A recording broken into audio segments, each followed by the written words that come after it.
Hey VC, Matt here with a newish vinyl finds video of sorts. I'm actually going to the Austin Psych Fest this weekend. I leave really early Friday, and I would love to meet up with some VC people if anybody's going. I know for sure Michael Mayer is going to be there, yeah, I don't know of many other people going. So if you're going, let me know. We'll figure out some way to meet up either at the festival or at a record store or something. That'd be great. But anyway, what prompted me to make this video, I was kind of making my schedule of bands that I want to see at the Austin Psych Fest. And for those of you that don't know, it's a psychedelic music festival, mainly newer psychedelic bands. This year, though, they are going to have the 13th Floor Elevators playing, which is awesome. The Jesus and Mary Chain are also playing Psycho Candy. But anyway, I have some newer records, and I realized I don't show many of those when I pick them up because it's sort of sporadic. I don't do it regularly, and I've got sort of a backlog here. So I wanted to show some of my new vinyl, new records from newer groups. These are all going to be, for the most part, Neo-psych. I've got another stack of newer records that I might show in a different video. It just didn't kind of fit what I wanted to go for in this video. Got about 15 or so records I want to show real quick. Just kind of let you guys know some of the new groups that I'm into, some of the newer music that I'm looking out for, and kind of how I acquire the music. So I've said before in the past that I'm pretty cheap. I don't like to spend a lot of money on records. Used records, in the past I like to keep it around $3 a record or less. It's getting harder and harder to do. If you've watched recently, I've definitely sort of loosened my grip on that strict policy there. But I still don't like to spend a ton. I have a monthly budget of what I spend on records. It used to be $30 a month. I've recently, in a better spot financially, so it's recently gone up to about $50 a month that I have allocated to spend on whatever I want, and it usually goes to records. But I also have some other ways in which I sort of get extra money, or gift cards and things like that. One of the ways that I am able to acquire newer records a lot is through a credit card reward system. I have the Best Buy MasterCard, and I get reward zone points anytime I use the card, no matter where I'm at. So I put all my gas purchases on there, any kind of like a big car repair, stuff like that goes on there. Kind of our big expenses, some bills, monthly bills, paid off at the end of every month, so I don't have a balance on the card. And when you pay it off, you get reward zone points to use at Best Buy. Works just like a gift card. So, every month or two I'm getting $5 to $10 in reward certificates just by using the Best Buy card. I get a lot of records that way. And then I also do a bunch of surveys at a website called eRewards, eRewards.com. Each survey has sort of a generic dollar amount attached to it. And once you earn so many dollars through the website, you can cash those in for gift cards, and Best Buy has a website on there as well. So I'd say about every 2 months I get a $10 gift card from Best Buy through that website. So every couple months I've got, 10 to 15 to $20 to spend at Best Buy, and that's the price of a new record, which is convenient. So I usually pick one up every couple months that way. And then also I do stuff called mystery shops. You may have heard of these. My grandma actually introduced me to it, so it's something that a lot of older retired people do, but I have no shame in doing it when I can raise extra money to spend on records, new and used in this case. But basically there's different websites you can go, and they have you evaluate different stores or different restaurants, things like that. One that I do a lot is evaluating Arby's restaurants through these mystery shops. You go in, you have to order specific food items, make sure the restaurant's clean, look at the bathrooms, stuff like that. Come home, scan your receipt in, answer a few questions on a questionnaire about the restaurant, and then they reimburse you for the purchase of the food and pay you a certain amount. I usually wait until those amounts are around 15 to $20 before I do it, so it's worth my time. And then I have that much extra to spend on records. And I usually spend that on used records, but occasionally I'll do it on new records as well. But that's sort of a life hack, if you will. Yeah, it's a great way to raise extra money to spend on records or to buy new records. Or you feel like you don't have a lot of money to spend on new vinyl. There's kind of ways. My wife laughs at me and says I'm always trying to scheme or sort of work the system. But hey, if there's free money out there to be had, you got to take advantage of it. But all that to say, I'm going to show some new records here. And again, a lot of Neo-psych stuff. And I'm going to go in order sort of least favorite to most favorite. I like all of these, but I'm gonna start out with stuff that I'm just, I like, but it's not a favorite in the collection. This is Quilt, their self-titled album from 2011. They had a record out last year called Held in Splendor that I like quite a bit more than this one, but I just haven't bought yet, haven't picked that one up. But I do like this quite a bit. This is folk psych, sort of dreamy, ethereal folk psych. Sometimes they get comparisons to like early Jefferson Airplane, and that's not totally dissimilar. I think that's a pretty fair comparison, but more of a kind of a dreamy pop, folk pop, psych sort of stuff going on here. A lot of acoustic stuff, sort of an Eastern vibe throughout. But yeah, I really enjoy this album quite a bit. This is good stuff. And continuing with a sort of Eastern influenced album, this is Elephant Stone, self-titled. This is actually on Reverberation Society Records. The Reverberation Society actually is the group that puts on the Austin Psych Fest every year. And I don't think they're going to be here this year, but I think they were there last year along with Quilt. But yeah, just sort of pop psych, not folk pop like Quilt, or not folk psych like Quilt, more pop psych, very Eastern influenced, a lot of sitar playing on here. But definitely in a pop psych vein. This is pretty good stuff. They've got a newer album out as well, and again, I kind of like the newer one a little bit better, and I haven't picked it up yet, but this is still a pretty good album and definitely recommended. This is Morgan Delt, self-titled from 2014. This is fantastic. This is straight psychedelic pop it sounds like it could be from 1967.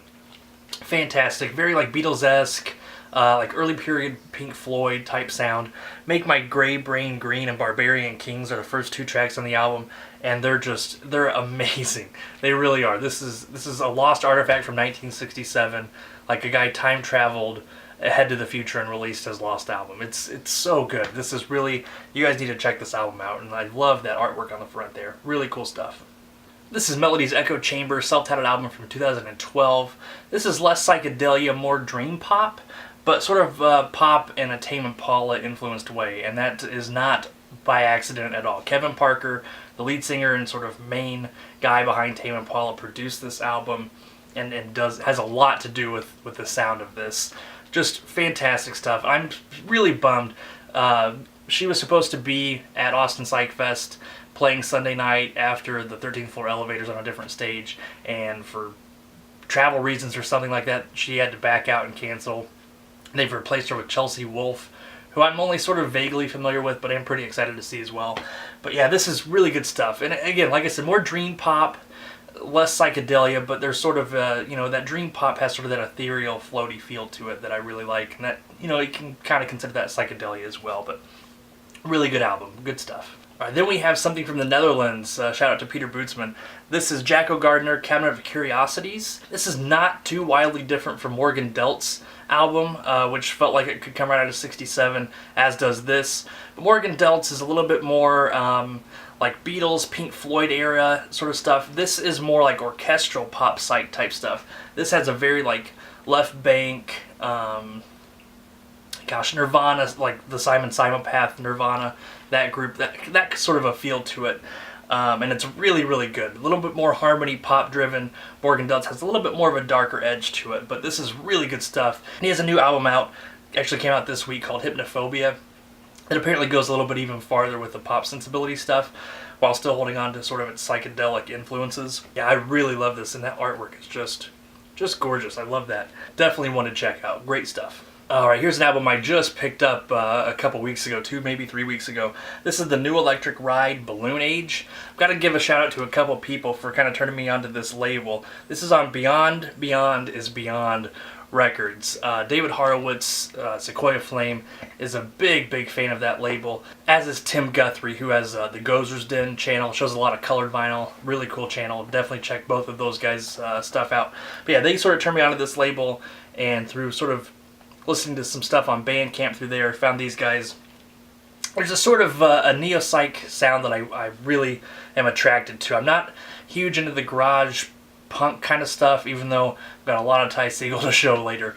But I look for more sort of like pop psych stuff, Tame Impala-esque, sort of a sound of neo-pop or neo-psych that I really like, and this fit that perfectly. This is very Beatles-esque psychedelic pop. And this is on colored vinyl. It's on a nice blue vinyl. Really like colored vinyl with new records. When it's vintage records, I don't really care, but like the Nas has an album that was red, I think, and then the US Apple Corps has one that was blue. I don't really care about that, but when it's new records, for some reason, I really like colored vinyl. So, but no, this is really good stuff. And you know, if you're curious as to their Beatles influence and how significant it is, they actually have a song called A Submarine Song, which, you know, doesn't sound like Yellow Submarine, but it sounds like it could have come off of the Magical Mystery Tour album. Really good stuff. Highly recommend this as well. And this is an even more recent pickup than the new Electric Ride. This is a band called Worthless. The album is All My Friends Are Stone. I just got this maybe 2 weeks ago. A very new release, distributed by Beyond. Beyond is Beyond Records. It's actually on Stupid Head Records. Really, really good stuff here. And on some of the most gorgeous colored vinyl I have ever seen. There's one side of that. When you flip it over, it's a little bit different pattern on this side. And I don't have a good light in here to show you, but if you hold it up to the light, it's even translucent, so you get some different patterns when you hold it up to the light. Really, really cool packaging, really cool vinyl on this one. This also came with a bonus track on a 7-inch yellow flexi disc, which is really cool. This is going to be one that definitely moves up in sort of the favorites pile.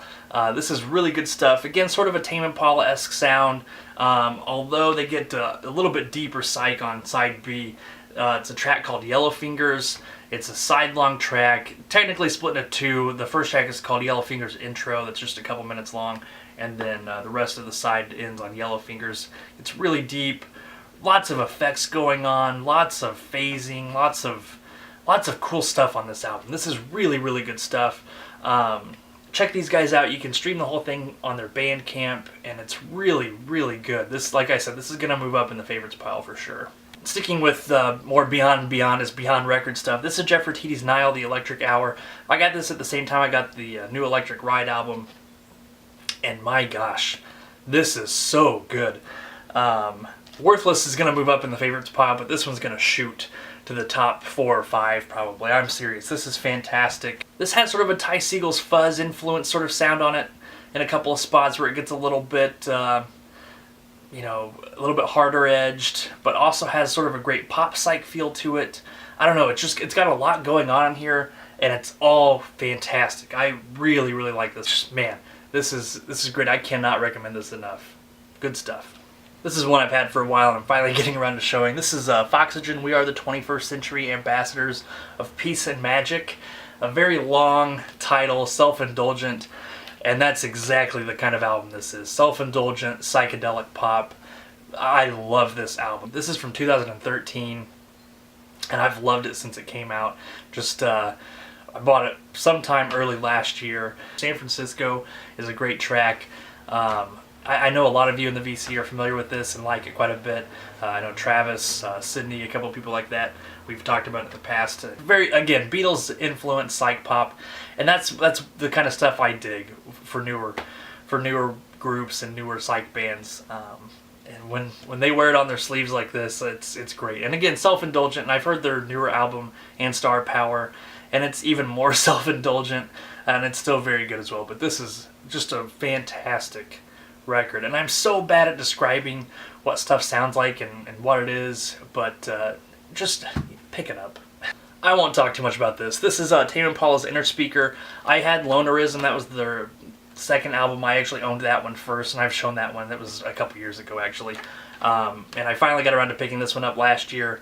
Great stuff. Tame Impala, you know, one of the best newer groups around as far as I'm concerned, and love their sound. They're going to be playing at Austin Psych Fest. I'm super excited to see them play, and yeah, just great stuff. If you're not familiar with these guys, check them out, give them a listen.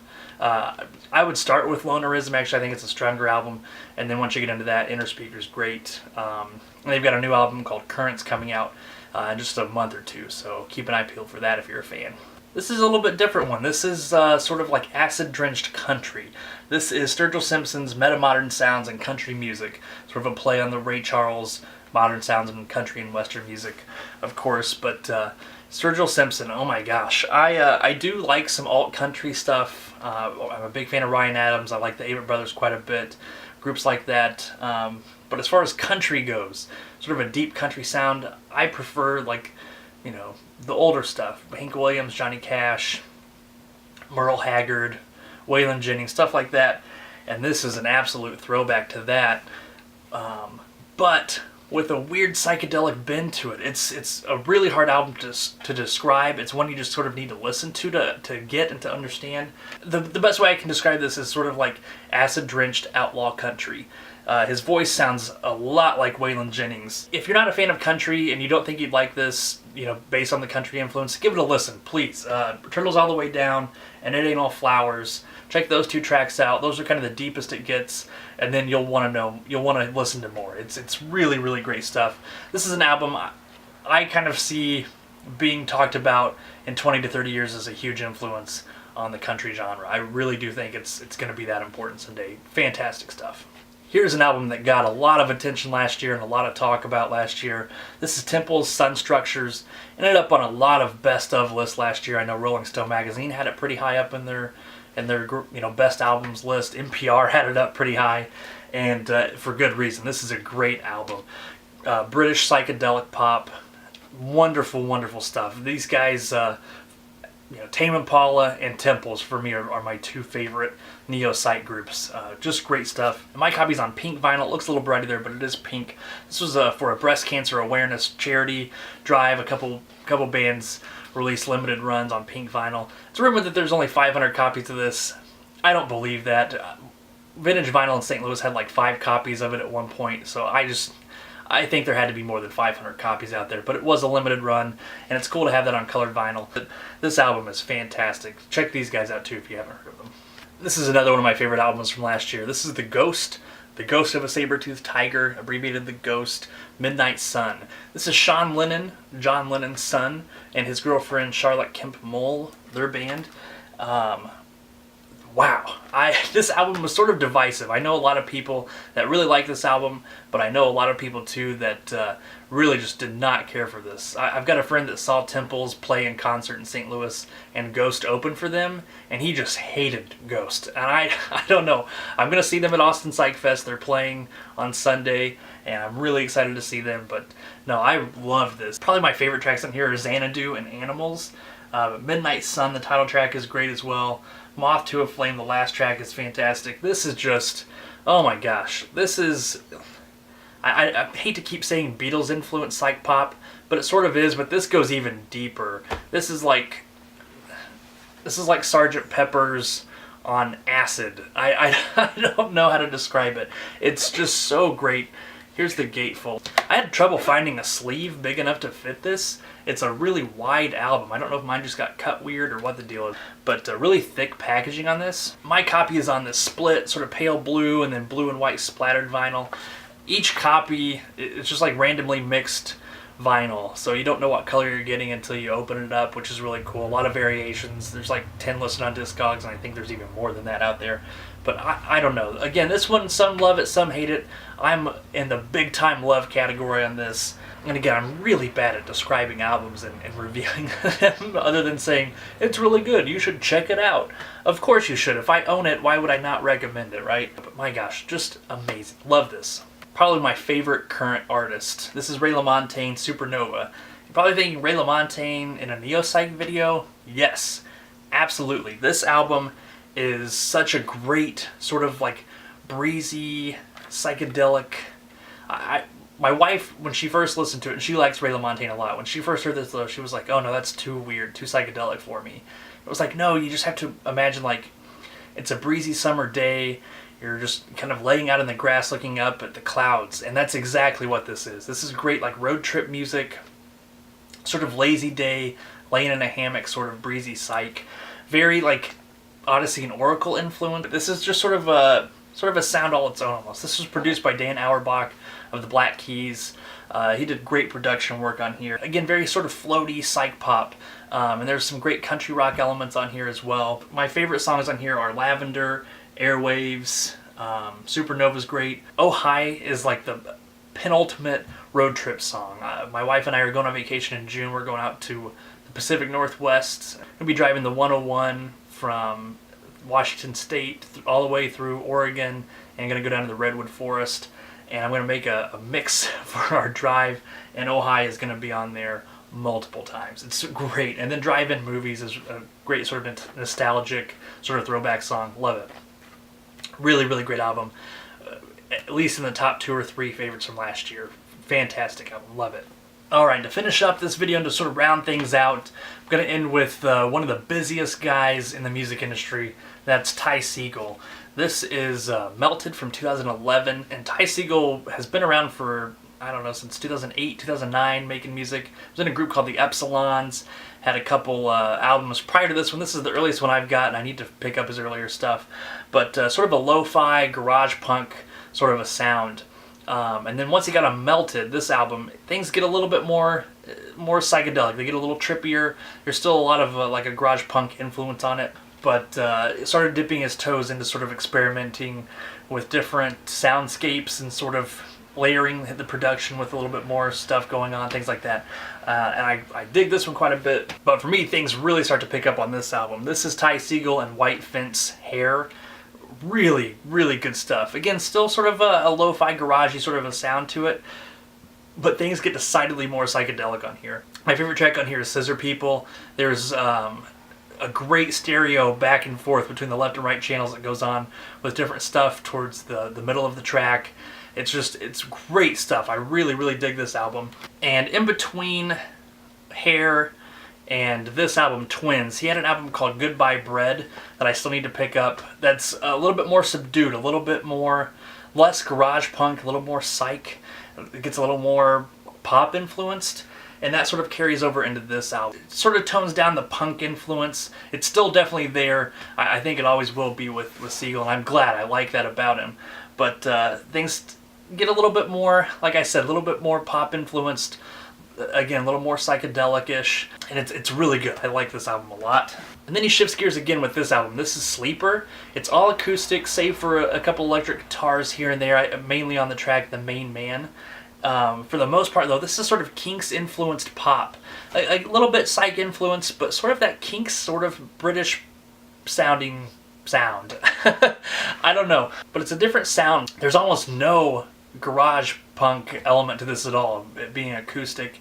There's definitely that lo-fi production sort of sound to it that roots it firmly in Ty Segall's discography. But again, it's Kinks influenced acoustic pop. It's really good stuff. If you're, if you don't want the garage punk stuff, go to this.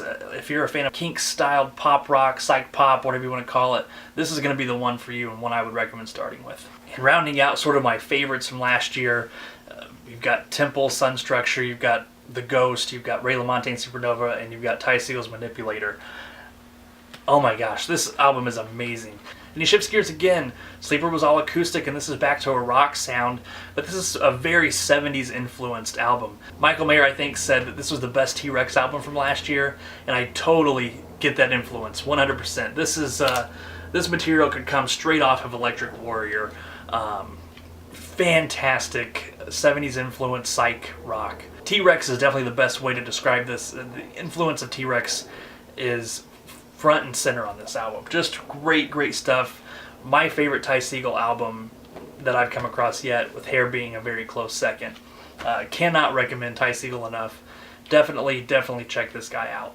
The dude works at a ridiculous rate. I mean, he's got an album or two coming out every year. It's insane. If you look up his discography and the other groups that he's in, it's nuts. And I'm really excited because I do get to see him at the Austin Psych Fest. His group Fuzz is closing out the festival on Sunday night at the Levitation Tent, and I'm going to be there for sure. It's like 1 a.m. the show starts, so it'll be a late night for sure, but I'm really excited to see him.